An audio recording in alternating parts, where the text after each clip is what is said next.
looks like we have a bunch of attendees currently live with us here. I believe we will get started with the Q&A first. So the Ask Me Anything, we are joined today by Dr. Amy Ramsey, Dr. Tim Benke, and Dr. Graham Collingridge. Thank you all so much for joining us. So it looks like we have some questions from previous sessions and things are starting to trickle into the chat. I see one question that's currently there now. Where is the best place to find parents of children with deletions, not missense mutations? Secondly, other than L-serine, what other drugs should be on their radar for loss of function variants?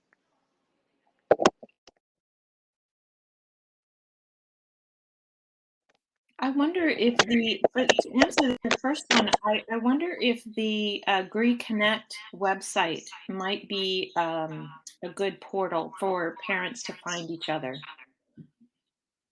And I guess the other question, sounds like there's some reverb. Is anyone else hearing this, or is it just me? I just muted Graham. I think you're hearing his computer. Okay, great, thank you.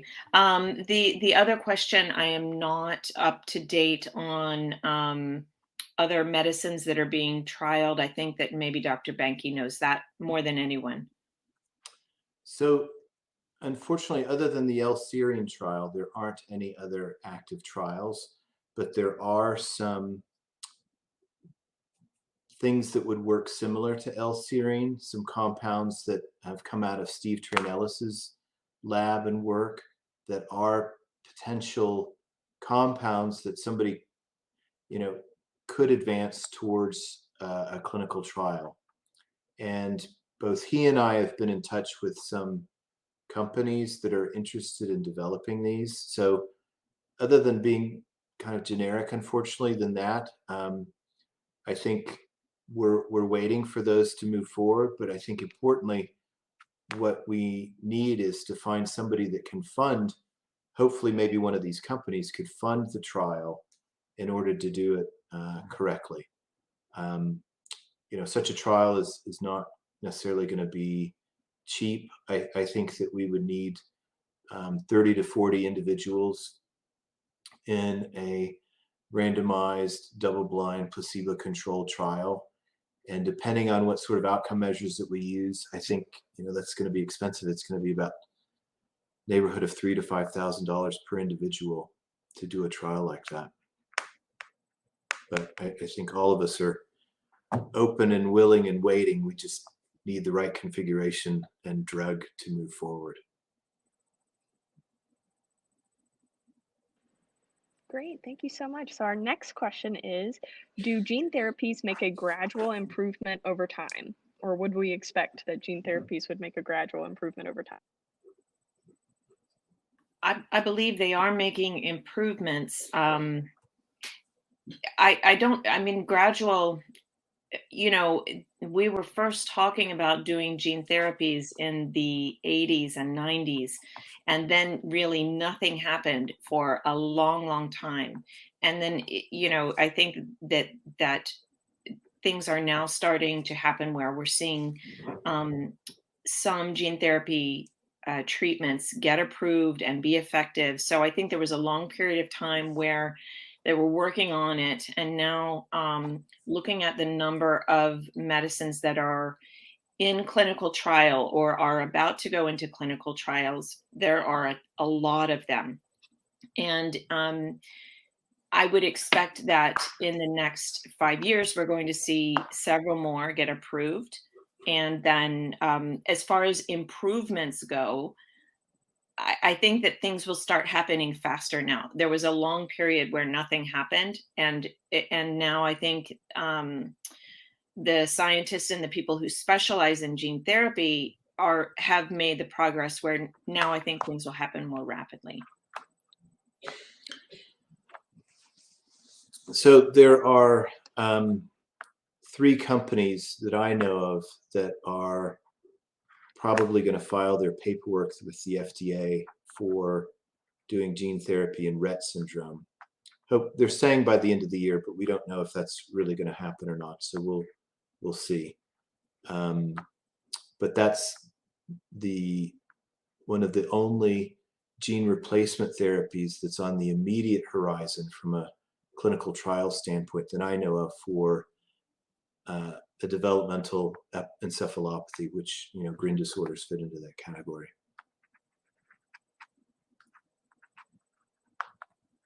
Great, thank you. So our next question is, if a variant has been deemed functionally complex, what recommendations do you have regarding options for these patients to determine the best possible treatments or medications?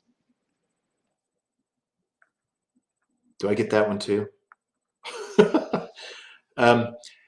So I would say this, that, you know, our general theory is still a theory. It's a good theory, is that if you have a gain of function, then you should be on a medicine that addresses that. If you have a loss of function, you should have a medicine that addresses that. So that's the theory, but we don't know if that's true yet. So until we know that that's really the case, then if you're complex, then you're complex. And I think that regardless, when a clinical trial comes along, I think that people are going to get categorized, which is going to feel unfair. Is that we're going to decide in a clinical trial because we want to have people as homogeneous as possible in the trial to ascertain whether or not a medicine is really working. And so people are going to feel bad because they're going to get left out because this is a trial, say, for instance, only gains, but you're a loss or you're a mixed. But I can imagine that there's going to be eventually trials for everybody. I mean, the L-serine trial, I think at the moment is somewhat broad. So. It does seem, just from anecdotal evidence, that things like ketogenic diets seem to be helping for GRIN patients, even where the status isn't really known. So I mean, I imagine, you know, what Dr. Benke said in his approach to treating epilepsies is that, you know, still the standard approaches to treating epilepsy seem to be the best way to go for people who have GRIN as well, or maybe for the GRIs as well. So I think the things that are working for epilepsy are the things that should be tried, because they're really complicated drugs. They don't work by just one mechanism. They usually, you know, they're usually hitting lots of different things. So just as complicated as the patients are, the drugs are also kind of complicated. So there's no reason to think that, you know, that they wouldn't work. I guess the problem is that while they seem to help with seizures, they don't necessarily help with some of the other aspects of GRIN disorder. And that's where we really don't have any good answers right now. He raises a great point. We will be collecting information through the registry about individuals who were on the diet. And so we'll at least have some data there that's going to be helpful in understanding, you know, has it been impactful or helpful for some families. And as Amy was saying, you know, it's going to be any sort of alteration. You know, if you have medically resistant epilepsy, you would qualify for the ketogenic diet. It's on the list of things to try.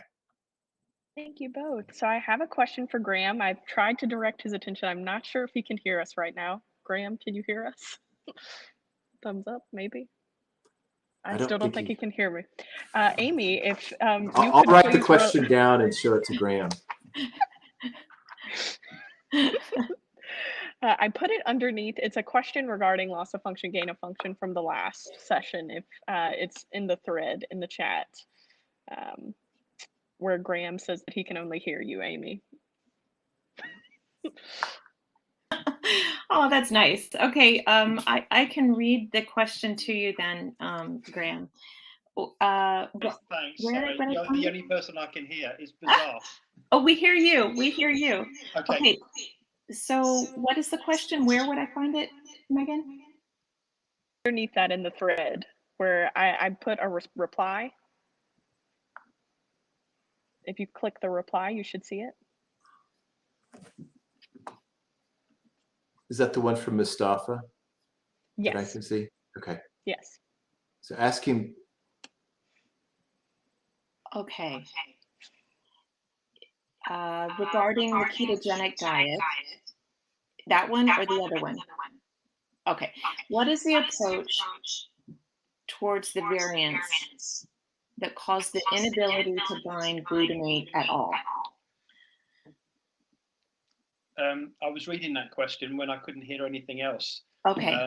It's a rather challenging question. And I don't know the answer. If you haven't got glutamate activation, then of course a PAM is not going to work. It doesn't mean to say it's not possible to find another way of activating the receptor, but it's going to be very challenging from a pharmacological strategy. Obviously, ultimately, a genetic rescue could potentially work. And we heard about the approaches to do that using, I don't know, virus transfection of wild type proteins. But in terms of pharmacology, I can't think of any obvious strategy, I'm afraid. Any other thoughts on that, Amy or Tim? I agree with what he said. It can be sometimes that a drug that binds allosterically, so it's not binding at the place where glutamate binds, it binds somewhere else, and it can help to change the shape of that glutamate binding. So, you know, sometimes a drug can bind over here, but it changes something over here.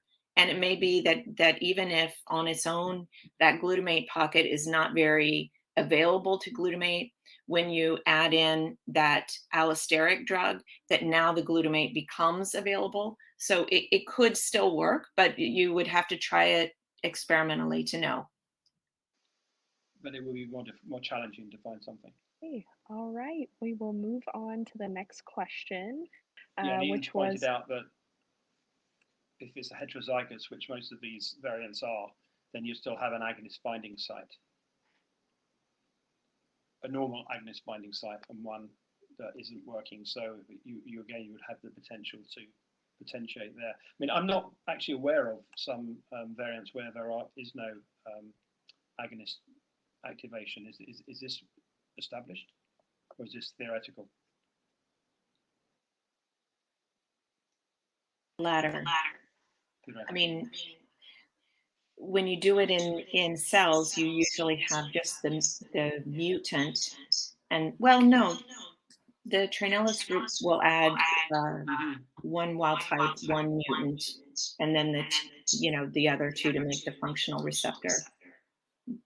But I think that Ian is correct that when you're heterozygous, there should be some receptors that would have the wild type. Absolutely, yeah. Okay, so we have a question regarding a particular variant, and they were told that it was a nonsense mutation, that it is automatically loss of function. But their question was, but is the protein developing NMDA receptors at all? How would it theoretically affect the development of the number of NMDA receptors and the function of the receptor? So they are probably a heterozygous patient. So they probably have one functional copy and one copy that is not making a protein at all. And depending on where that mutation occurs, what they call the nonsense mutation, if it occurs very early on in making that whole protein, then there's really nothing that's being made. But the tricky part is if you have most of the receptor that's being made, then it can still go in and poison the whole receptor complex. So there, it kind of depends where that nonsense mutation is occurring. But let's take the first case where it occurs pretty early on in the receptor. There, what you would likely see is just a reduction in the amount of receptor, but the receptor that is there would have the normal function of an NMDA receptor. So you would really just have less of what you would need. But the problem would be if the nonsense mutation occurs, I don't know where the threshold is, where it starts to become a poison subunit, where it can actually go in and start to complex with the rest of the receptor. But at some point, if it has the right shape and if enough of it is made, then it will go in and get assembled into a receptor, but it's not going to be functional. And so there, it would probably be an even more severe impact on NMDA receptors than it would be if you just had one functional copy and one missing copy. So it turns out that that would be, more problematic. Does that, I forgot even, did I answer the question or not? But where that nonsense mutation is going to affect whether you have just what we would call haploinsufficiency, or you can imagine it's like half as much as what you'd like, or do you have something that's acting more like a dominant negative, where that one bad copy has an outsized impact on the function of the NMDA receptors? I would say that trying to tease that out is often going to require more complicated expression systems other than the fibroblasts that are often used, like HEC293. So to look at that in either neuronal cultures or a whole animal is going to be the way to tease that out. A good example is there is an individual that's in the registry that has a complete C-terminal deletion. We know that in expression systems that receptor variant forms fully functional channels. But without a C-terminal, we all know that it's going to have a big problem with doing important things like long-term potentiation and putting itself into synapses, because the C-terminal domain, which is that little bit that sticks inside the cell that helps signal, is missing. And we're hoping to be able to examine a lot of those variants more in the new grant that Steve Train-Ellis has with Simons, to look at those in, there's a planned use of a robot to do a lot of these really rapidly, to look at the function.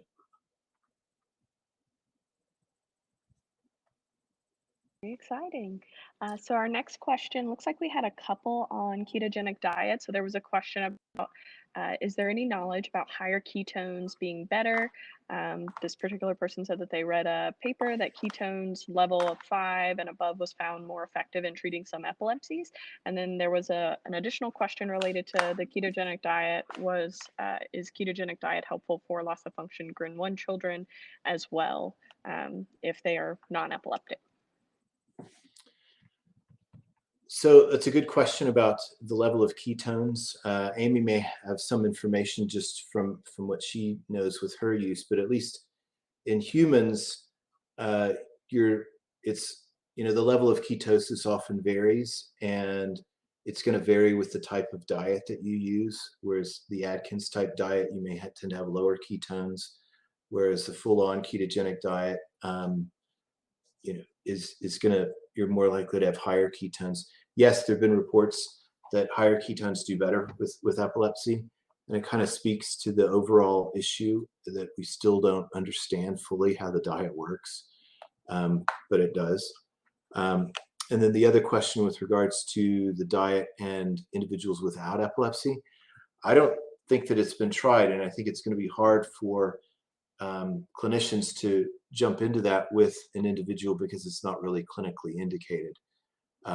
It's a lot of work. I mean, at our center, we usually admit you into the hospital to start the diet. Somebody might think about talking to their clinician and say, what if I just put my child on the Atkins diet? And I think that that's something that's more reasonable that you could talk to your clinicians about, and working with a dietitian to do that, to see if it works. And I would love to know if you're doing that. I think that's a great sort of thing that you would update the registry to let us know that you did it and it was helpful or not.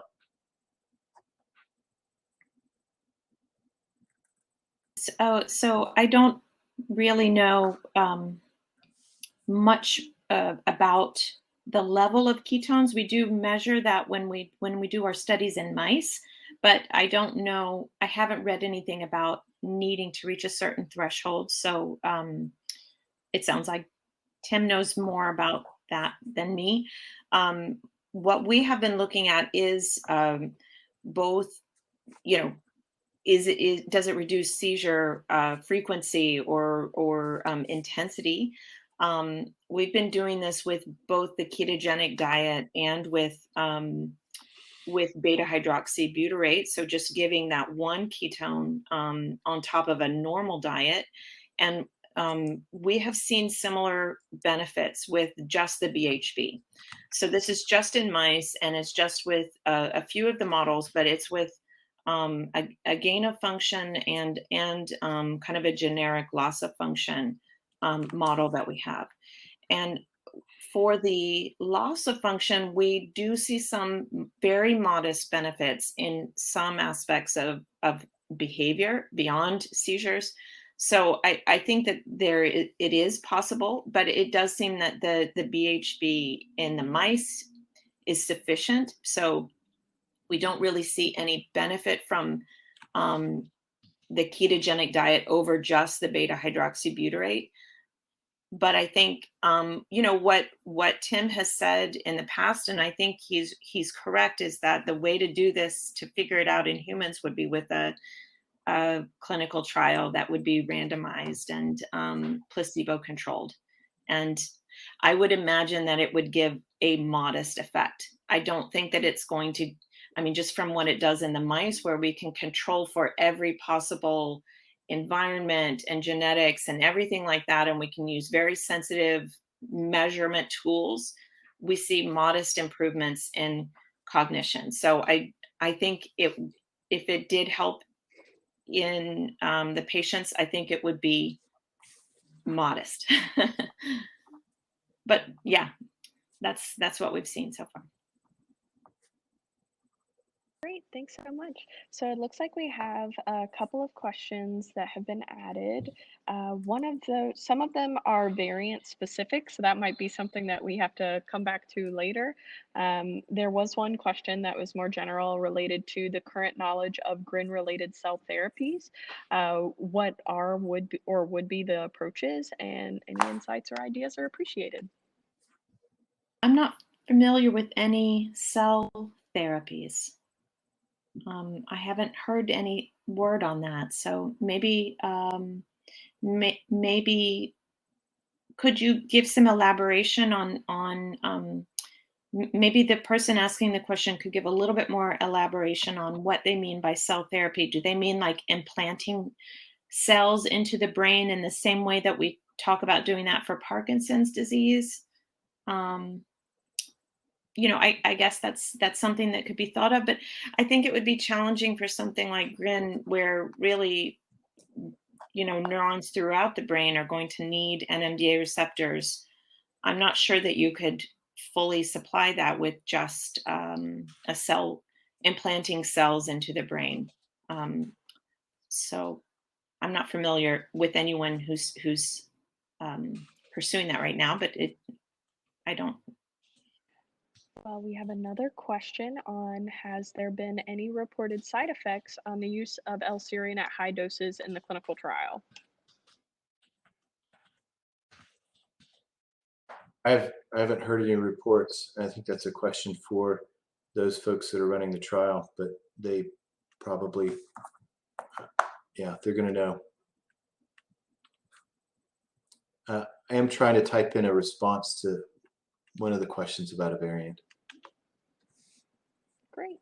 I'm gonna actually put some of the questions from the previous session in the chat, so that way maybe if Graham can't hear me, maybe Amy, you can read the one that I'm referring to. Oh, it says it's not taking my answer. Let's see.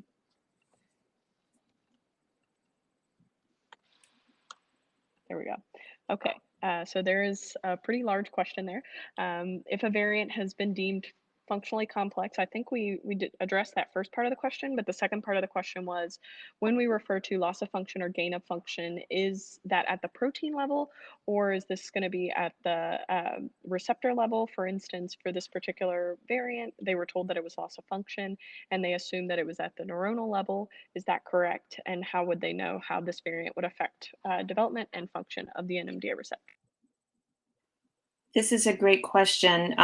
Probably all of us could add something in. So Graham, if you can hear me, I think that this could be interesting for you. This is the question that Megan Collins has posted in the chat. Really, it's the second part of this question, which is to say, if we were told that we have a loss of function, does that mean that this is a loss of function at the receptor level, or more like what you've done with the G620R at more of a neuronal systems level? I mean, that's a really, really good question, because it is used differently in different contexts. So just to give the example of the G620R that I described, it was originally thought to be a gain of function in cell type isolated cells, because when the protein got to the surface, it was more effective. There was less magnesium block. But when we put it into an animal, we found that functionally it was a loss of function, presumably because the receptors are not getting to the synapse in the first place. So whilst it could be described as a gain of function in an isolated cell system, in a more intact system, it was a loss of function. And that, of course, is more relevant to the patient situation, because if the protein's not getting to the right place, then you're going to get a loss of function. So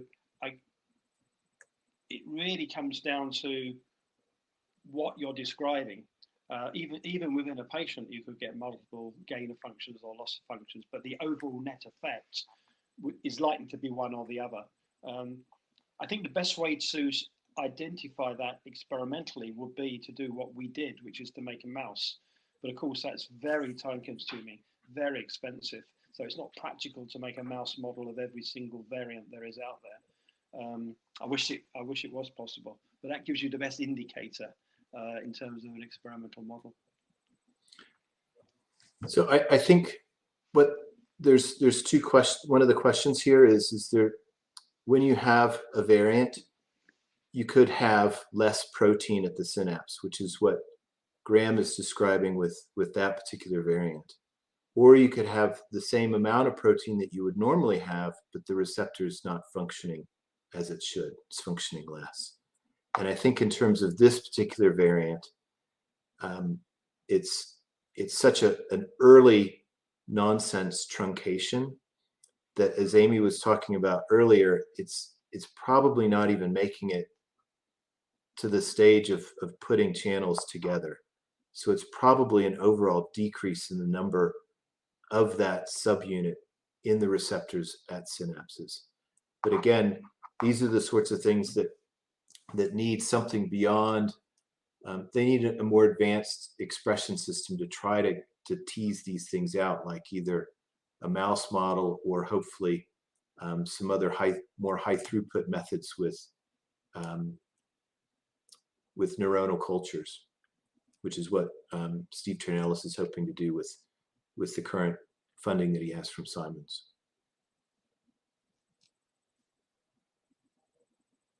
Great. So our next question is from a previous session. Is there a way to restore function in variants that cause an inability to bind glutamate at all? There are some variants that with that sort of downsize the pocket where glutamate usually binds, so the glutamate molecule is larger than the pocket, and thus the inability to bind. Is there a way to activate the NMDA receptor despite the inability to bind glutamate? I think this might be one that we've already talked about a little bit, where we talked about, maybe a PAM might be able to do it if it can change the shape of that glutamate binding site.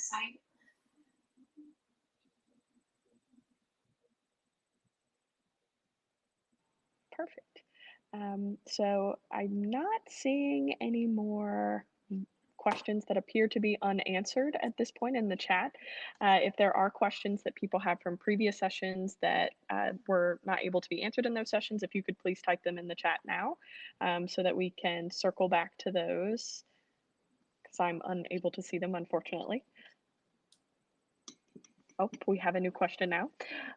Does the fact that this person's child have a milder condition and a nonsense variant make any difference in treatment and approach? This child does not have an altered protein, but in a smaller amount. Does anything change in the conduct of his treatment? I would say at the moment, no. because there isn't anything specific that we have for, to say if you're gain or loss, which therapy is necessarily better and safe, most importantly. So, but, I still think, whatever you're doing to help your child, continue to do it.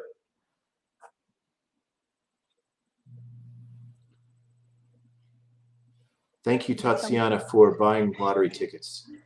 I think it's a great idea. I'm going to buy one too. Okay, so it looks like we have one more question that has been posted. Are those suffering with epilepsy, I'm assuming that's a gain of function, and are those without epilepsy but other behavioral episodes loss of function, or is it more complicated than that? You can have individuals with epilepsy can have gain and loss of function. So it's more complicated. That's why I need you to register in the registry, please. Here, I'll put that slide up once again.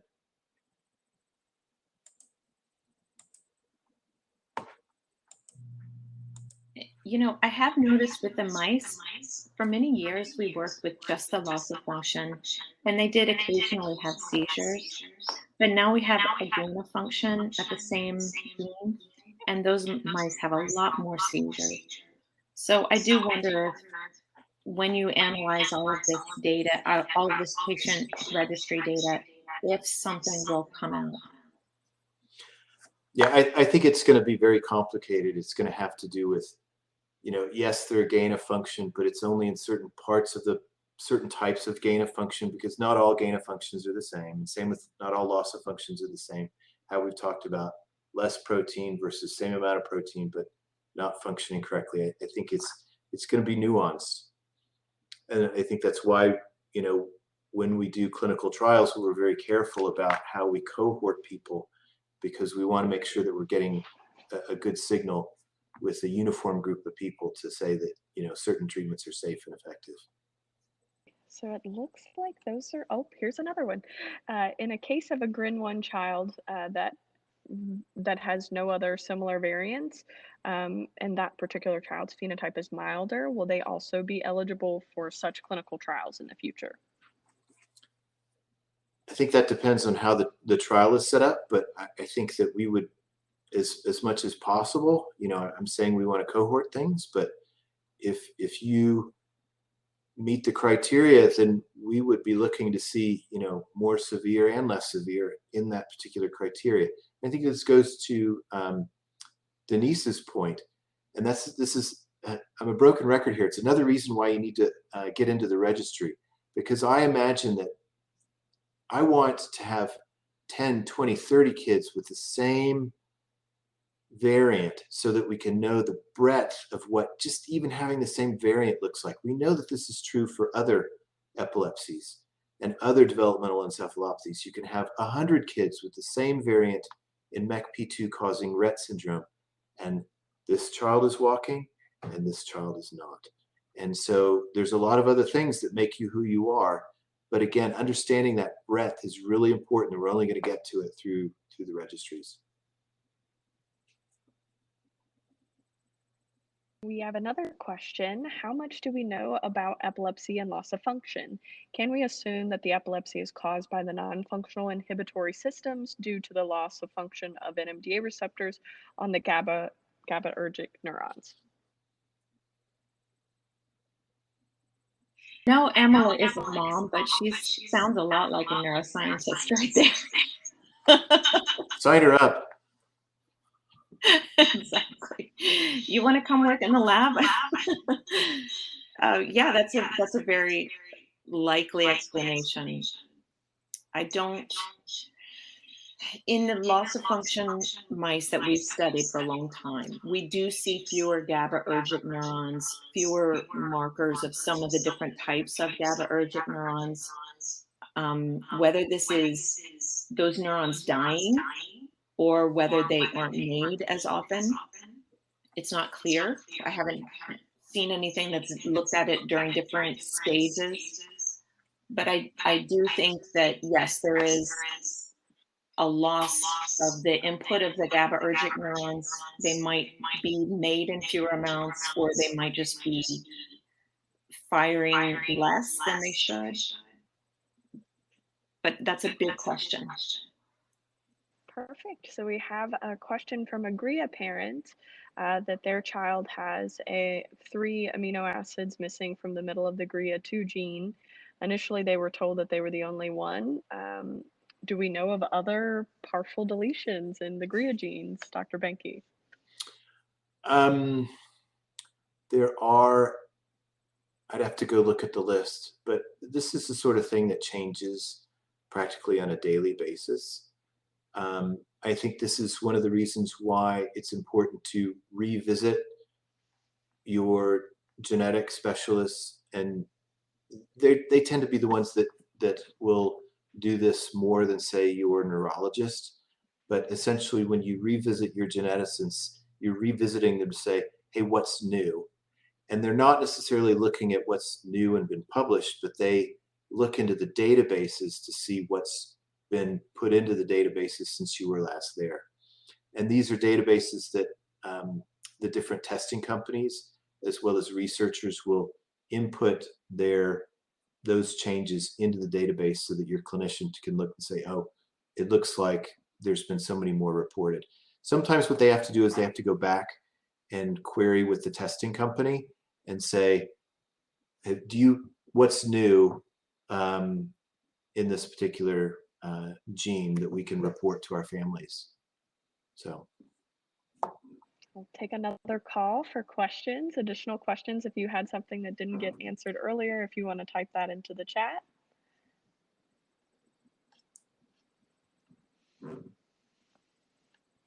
Okay, we have another question. This particular parent mentions that their child has seizures that are causing regression and loss of skills. While the seizures aren't happening often, there's a concern of them worsening or becoming more frequent. Do GRIN 2A epilepsy patients see an increase of frequency of seizures over time? Or do we see kids lose abilities in development over time in that case?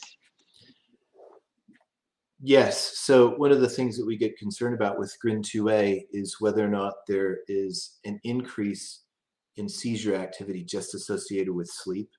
And this is seizure activity that can only be seen on an EEG.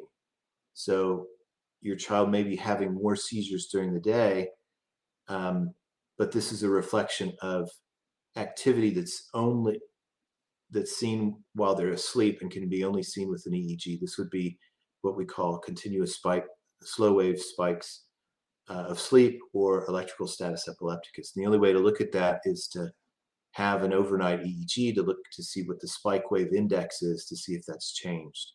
There are therapies that try to address this. There are a variety of things, from either high dose benzodiazepines like Valium, or similar drugs like clobazam. Other drugs include valproate. These are drugs that can be used to try to reduce the spike wave index, which has been associated in other conditions with an improvement or regaining of some of the skills associated with the regression.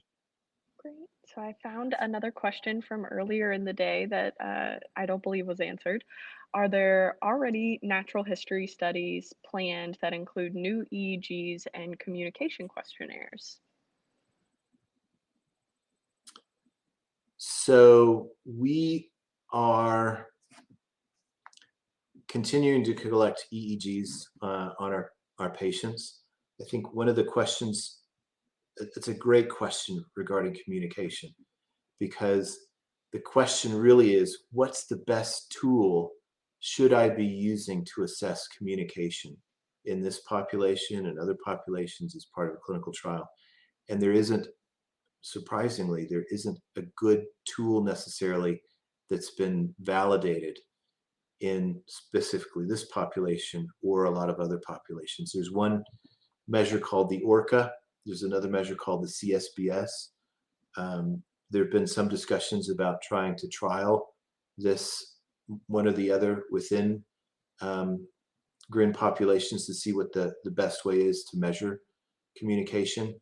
And we've spoken a little bit about adding one of these questionnaires to our registries so that we can start to collect this information. I think, perhaps in this next funding cycle, as we start up with Simons, I think that's a good question between Johannes and Jennifer Bain and myself about adding that to what we collect with the registry. It might be painful for families because I might ask you to fill out 2 communication measures. And I recognize that that's a burden, but I don't know which one is the right one for our group. And I think that if you let me torture you that way, I think that we'll know a lot more in the future about when we do a proper clinical trial about, okay, this is the right measure that we should be using. There was one of the questions, how do we check if we're on the registry or not? You can email us and we'll look. I'll look to see if you're in my registry. If you're not there, then I'll email Johannes for you to find out where you're at. But go ahead and email us. I'll pull up the screen again. So if you can email Jennifer Sargent at cuanschutz.edu, we'll figure it out for you. Great. So we have a couple more questions. Looks like there's a question on how long might mouse trials take before having enough data to be able to submit applications to conduct human trials for gene therapy? I think it's going to be 2 to 3 years for us to do the scope of all of the studies that we want to do, all of the different promoters and capsids and routes of administration. I think that's going to take us 2 to 3 years. I have a question for you, Amy. What do you think about the role of, in terms of this timeline, about having to do non-human primate studies in gene therapy? I mean, I think that we think that we need to do this probably for some disorders, but the question is, do we need to do this for GRINs? Because it's more expense, certainly, in time, but it's another measure of safety. Yeah, I think that's it. So they probably have pretty good toxicity data about just the viral capsid. And then it's down to the question of the cargo, right? How toxic is it to overexpress GRIN1? We can have some indication of that in the mice. We might not have to do it in non-human primates. I think we could probably just do it in another mammalian model. To do the toxicity that way, it might be sufficient. I don't think it's necessary to do it in non-human primates, but I'm not the one making the decision. Yeah, maybe what the FDA makes us do. Right. We have a couple more questions that have been posted. One person's question was, can I assume that being epilepsy-free for 18 months and they had not been febrile, that epilepsy will not occur? I can't make any guarantees, but let's hope for the best.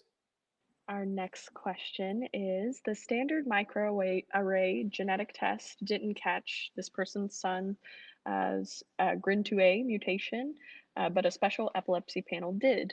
Is this the case for others? Do you think that GRI disorders are still very underreported or underdiagnosed? I think that they're underreported and underdiagnosed.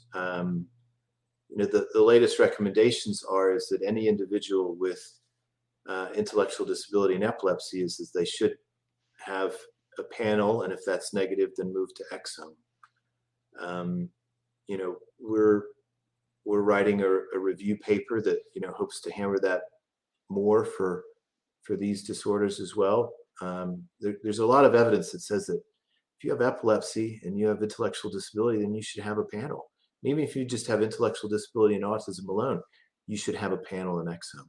So hopefully, as this moves forward, this will be done more. I mean, the other challenge that we're up against is getting somebody to pay for it. Is that insurance and health systems see this as a cost that they try to not pay for.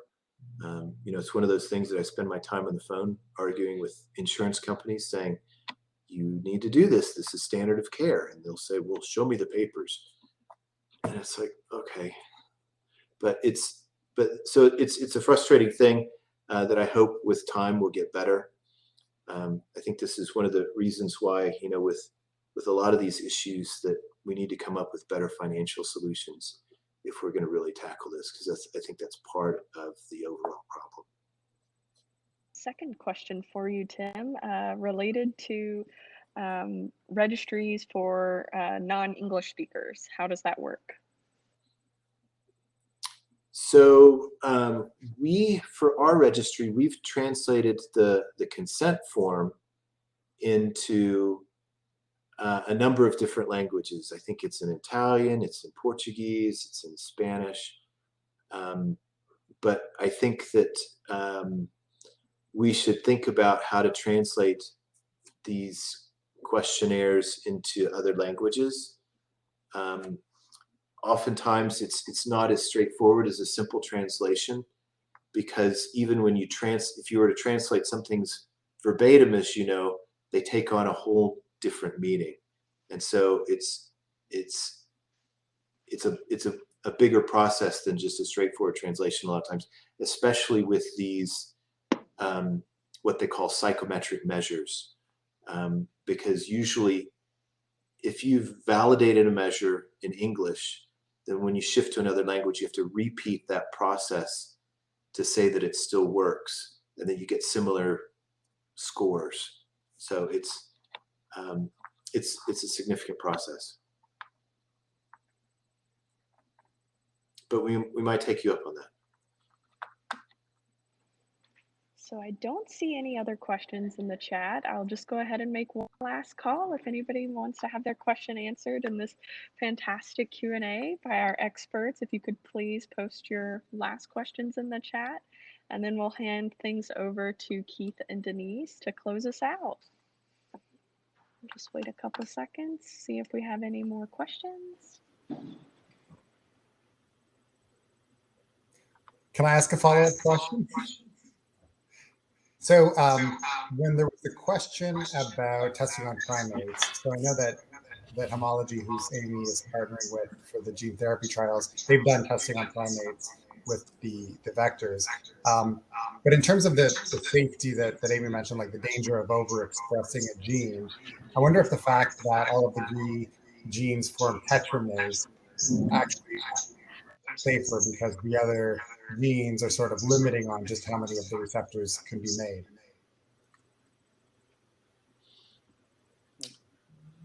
So one of the things that we are trying to collect with the registries are individuals who have duplications. And so individuals with duplications might help us understand whether or not there is disease with having too much.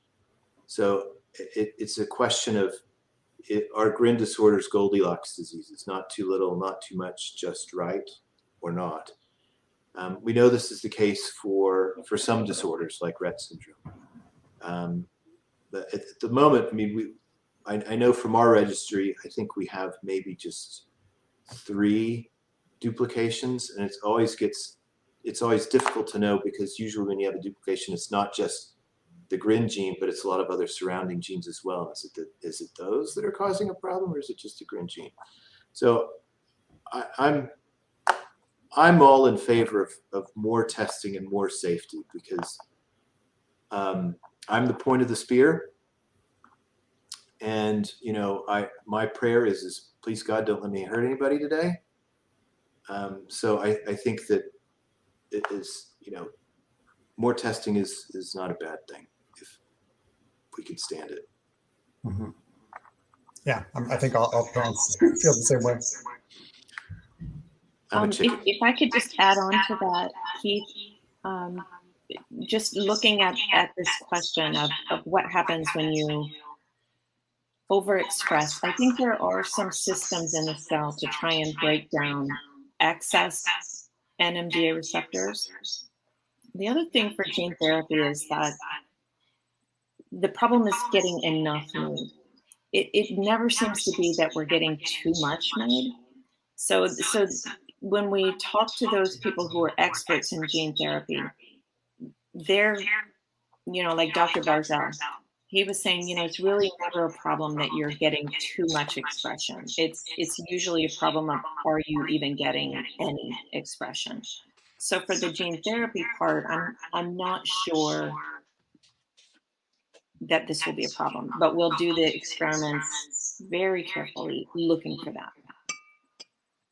I see one more new question that was added a little bit ago. It was, have mosaics been found in disorders?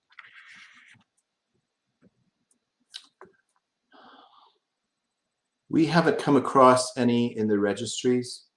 If you are referring to your own child, I'd love to know about that. Basically, just to say what the question is. In other words, there's a number of, so you have, say, 100% of the cells in your body, and let's say all of them have a particular variation. But when you get tested and you're testing what's going on in blood, they're seeing that some of the blood cells have the alteration and another percentage do not.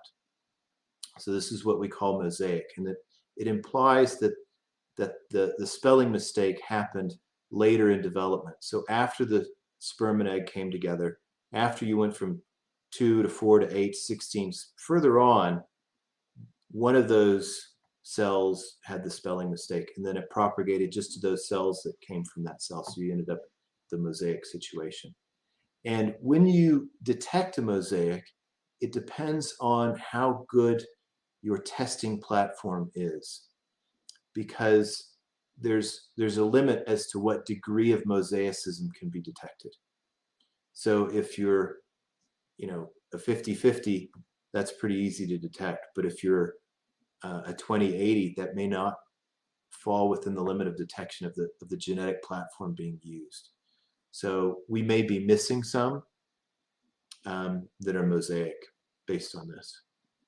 I could just add that we know of one family where both of the parents were non-carriers. They had a child with a GRIN variant, and then had another child who also had the GRIN variant. So that would be one known case of mosaicism. So yeah, so basically it means that the variant may be present in the parents in the egg or sperm, or it is in the body, but it's just at such a low level that it can't be detected. Well, with that, I don't see any further questions in the chat. I just wanted to thank everybody for your time and attention. Thank our wonderful Q&A answerers for enduring all of those fast, rapid-fire questions and put you guys on the spot. Thank you so much, and thank you everybody for attending. Now we'll hand it over to Keith and Denise to close us out. Thank you, Megan. Thanks, Tim, Graham, and Amy. This was great. Thank you. Denise, what a day. Amazing. I mean, I was just thinking back on, I think we had the first GRIN 1 meetup 5 years ago here in Colorado. And here we are today with all the GRINs together and the GRIs and all these amazing researchers making so much progress. And I just want to say, if one word sums up how I feel after today, is hopeful. And I'm wondering how everybody else feels. One word in the chat. How do you feel after today?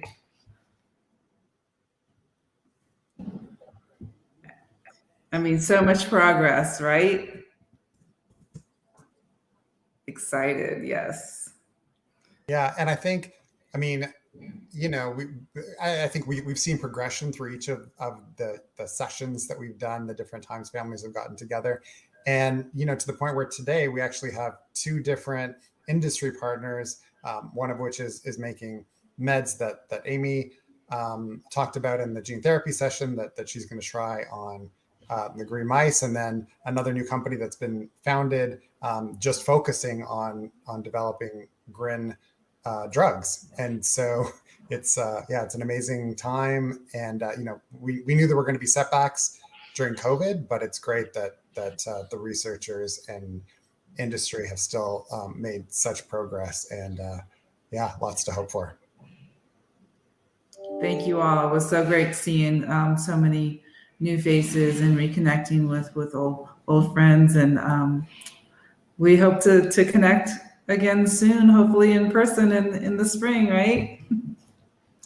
Yeah, so before we go, just want to thank Calliope and her team, Clarissa, Gabriella, and Jennifer. Want to thank Megan, who helped us so much with putting this schedule together today. Definitely couldn't have done this without Megan.